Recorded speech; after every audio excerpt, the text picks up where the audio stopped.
রাত্র আল্লাহর ডাক দিয়া বলে, আল্লাহ তোমার বন্ধু নবীরে রাতের বেলা পাঠাও। দিন ডাক দিয়া বলে, আল্লাহ তোমার বন্ধুরে দিনের বেলা পাঠাও।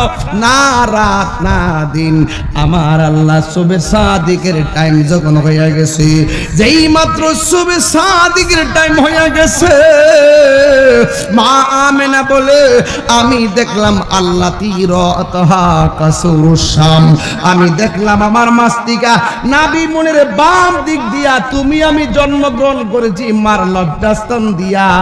আর মা আমেনা বলে আমার নবী এসেছে আমার নাবি মনের বাম দিক দিয়া, আমি দেখেছি আল্লাহ তিরতহা কাসুরুস শাম, আমি দেখলাম এই নূরের আলোটা বের হয়েছে শাম দেশের অন্ধকার প্রাসাদগুলোর ভিতর পর্যন্ত আলোকিত হয়ে গেছে। যেই মাত্র আমি দেখলাম সব আলোকিত হয়ে গেছে,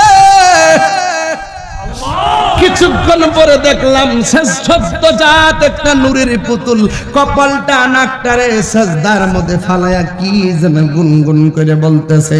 নবীর ফুফি আম্মা হযরতে সুফিয়া ডাক দিয়া বলেন, আমি যখন আমার নবীকে দেখতে গেলাম, দেখতে যাইয়া দেখলাম দুইটা আওয়াজ পাইলাম। এক নম্বর আমার নবী বলতেছে আমি সাক্ষ্য দিচ্ছি আল্লাহ ছাড়া কোনো মাবুদ নাই। দুই নম্বর বলতেছে আমি নবী হইলাম আল্লাহর রাসূল।